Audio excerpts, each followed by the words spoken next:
আচ্ছা, আজকাল পেট্রোল পাম্পে গেলে একটা নতুন জিনিস চোখে পড়ছে। কি? সাধারণ পেট্রোলের পাশেই বেশ বড় করে লেখা থাকছে E20। তো কি এই নতুন পেট্রোল? চলুন আজ এর আগাগোড়া সবটা একদম সহজ করে জেনে নেওয়া যাক। শোনা যাচ্ছে এখন থেকে নাকি সাধারণ পেট্রোলের বদলে এই E20-র ব্যবহারই বাড়বে। আর এইখানেই কিন্তু আসল প্রশ্নটা চলে আসে। এই যে নতুন পেট্রোল, এটা কি আমাদের গাড়ি বা বাইকের ইঞ্জিনের জন্য আদৌ ভালো, নাকি এর কোনো লুকোনো ঝুঁকিও থাকতে পারে? তো চলুন সবার আগে জেনে নিই এই E20 পেট্রোল জিনিসটা আসলে কি, এর পরিচয়টা কি। একদম সোজা সাপটা ভাষায় বলছি। ব্যাপারটা বুঝলেন একদম জলের মতো সোজা। ধরুন 1 লিটারের একটা বোতল, তার মধ্যে যদি 800 মিলিলিটার থাকে খাঁটি পেট্রোল আর বাকি 200 মিলিলিটার মেশানো হলো ইথানল, ব্যাস এটাই হয়ে গেল E20, মানে 20% ইথানল। সোজা হিসেব। আচ্ছা, পেট্রোলের কথা তো বোঝা গেল, কিন্তু এই ইথানলটা আবার কি বস্তু? অনেকেরই ধারণা এটা বোধহয় ভয়ঙ্কর কোনো কেমিক্যাল, কিন্তু না, একদমই তা নয়। ইথানল হলো এক ধরনের জৈব জ্বালানি, মানে বায়োফিউয়েল, আর এটা তৈরি হয় আমাদের চেনা জিনিসপত্র থেকেই। যেমন ধরুন, আমাদের দেশে কৃষকরা যে আখ চাষ করেন, বা ধরুন যে চাল, ভুট্টা নষ্ট হয়ে যায়, সেই সব থেকেই কিন্তু এই ইথানল তৈরি হচ্ছে। কিন্তু প্রশ্ন হলো, ভালো তো চলছিল, হঠাৎ করে পেট্রোলের সাথে ইথানল মেশানোর দরকারটা পড়ল কেন? এর পেছনে কিন্তু বেশ বড় 3টে কারণ আছে। চলুন এক এক করে দেখা যাক। প্রথম কারণটা হলো পরিবেশ। এটা একটা অনেক পরিষ্কার বা ক্লিন ফিউয়েল। 2 নম্বর কারণটা হলো এটা পেট্রোলের অকটেন নাম্বার বাড়িয়ে দেয়। এখন এই অকটেন নাম্বার যত ভালো হয়, ইঞ্জিনের ভেতরে তেলটা তত সুন্দরভাবে জ্বলে, মানে ইঞ্জিনের পারফরমেন্স আরও ভালো হয়, আরও স্মুথ চলে গাড়ি। আর 3 নম্বর এবং খুব গুরুত্বপূর্ণ কারণটা হলো বিদেশের তেলের ওপর আমাদের দেশের যে নির্ভরতা, সেটাকে কমানো। এবার আসুন সেই আসল কথায়, যে সরকার কেন এই E20 পেট্রোল নিয়ে এতটা উঠে পড়ে লেগেছে। এর উত্তরটা কিন্তু শুধু গাড়ির ইঞ্জিনে নয়, লুকিয়ে আছে আমাদের দেশের অর্থনীতিতে আর আমাদের অন্নদাতা মানে কৃষকদের মুখের হাসিতে। ভাবা যায়, আমাদের দেশে যে পরিমাণ তেলের প্রয়োজন হয়, তার প্রায় 85%ই আমাদের বিদেশ থেকে কিনে আনতে হয়।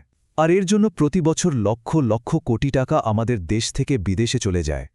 এখন ব্যাপারটা ভাবুন, যেহেতু 20% ইথানল আমাদের দেশে তৈরি হচ্ছে, তার মানে সোজা হিসেব আমাদের 20% কম তেল বিদেশ থেকে কিনতে হবে। আর এর ফলে কি হবে? প্রতি বছর সরকারের প্রায় 35,000 কোটি টাকা বেঁচে যাবে। এই বিশাল অঙ্কের টাকাটা তখন দেশেরই অন্য কোনো উন্নয়নে কাজে লাগানো যাবে। টাকার হিসেব তো গেল, এবার আসি পরিবেশের কথায়। এটাও একটা বিরাট বড় প্লাস পয়েন্ট। যেহেতু ইথানল গাছপালা থেকে তৈরি, তাই এটা যখন পড়ে, তখন ধোঁয়া আর দূষণ প্রায় 30 থেকে 50% কমে যায়। মানে আমাদের শহরের বাতাসটা আরও একটু শ্বাস নেওয়ার মতো হবে। আর সবথেকে সুন্দর ব্যাপার কোনটা জানেন? এই যে ইথানল, যেটা আমাদের গাড়িতে ব্যবহার হচ্ছে, সেটা আসছে কোত্থেকে? আমাদের কৃষকদের ক্ষেত থেকে। ভাবুন, আগে যে আখের ছিবড়ে বা নষ্ট হয়ে যাওয়া ভুট্টা কৃষকরা হয়তো ফেলেই দিতেন, এখন সরকার সরাসরি সেই জিনিসগুলো কিনে নিচ্ছে। ফলে কৃষকদের হাতে 2 পয়সা বেশি আসছে, তাদের আয় বাড়ছে। শুধু তাই নয়, এর সাথে আরও একটা ভালো দিক জুড়ে আছে। এই ইথানল তো আর এমনি এমনি তৈরি হয় না, এর জন্য সারা দেশে নতুন নতুন বড় কারখানা বা ডিস্টিলারি তৈরি হচ্ছে। আর তার ফলে হাজার হাজার ইঞ্জিনিয়ার, কেমিস্ট, শ্রমিকের নতুন কাজের সুযোগ তৈরি হচ্ছে।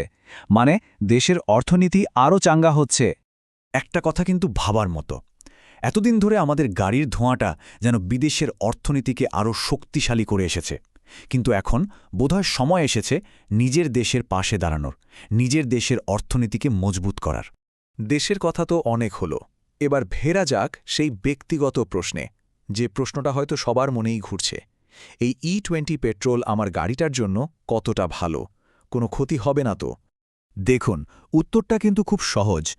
আপনার গাড়িটা যদি নতুন হয়, মানে ধরুন 2023 সালের এপ্রিলের পরে কেনা, যেগুলো BS6 ফেজ 2 মডেলের, তাহলে কোনো চিন্তাই নেই, কারণ কোম্পানিগুলো এখন ইঞ্জিনটাই বানাচ্ছে E20-র জন্য।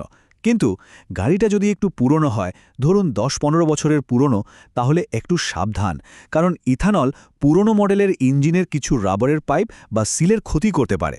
কয়েকটা ছোট কিন্তু জরুরি কথা মাথায় রাখতে হবে। প্রথমত, E20 ব্যবহার করলে মাইলেজ হয়তো সামান্য কমতে পারে, ধরুন 3 থেকে 5%। দ্বিতীয়ত, তেল ভরার আগে একবার গাড়ির ফুয়েল ক্যাপের দিকে তাকিয়ে দেখে নেবেন ওখানে E20 সাপোর্ট করে কিনা লেখা আছে। আর হ্যাঁ, গাড়ি যদি পুরনো হয়, তাহলে মাঝে সাঝে একজন মেকানিককে দিয়ে ফুয়েল লাইনটা চেক করিয়ে নেওয়াটা কিন্তু খুবই ভালো বুদ্ধি। তাহলে এত সব আলোচনার পর শেষ কথাটা কি দাঁড়ালো? আমাদের কি করা উচিত? চলুন সবটা একবার এক জায়গায় গুছিয়ে নেওয়া যাক। 1 নম্বর, গাড়ি যদি নতুন হয় তাহলে একদম নিশ্চিন্তে E20 ব্যবহার করুন। 2 নম্বর, গাড়ি পুরনো হলে একটু সতর্ক থাকুন, আর দরকার হলে মেকানিকের সাথে কথা বলুন। আর 3 নম্বর, যখনই আপনি E20 পেট্রোল ভরছেন, এটা ভেবে গর্ব করতে পারেন যে আপনি একটা শক্তিশালী আর পরিষ্কার ভারত গড়ার কাজে নিজের যোগদান দিচ্ছেন। সুতরাং শেষ প্রশ্নটা এটাই, ভারতের আত্মনির্ভরতার এই যে নতুন পথ চলা শুরু হয়েছে, সেই যাত্রায় আমরা কি সামিল হব? উত্তরটা কিন্তু আমাদের সকলের ভাবার। দেখা হবে পরের কোনো বিশ্লেষণে।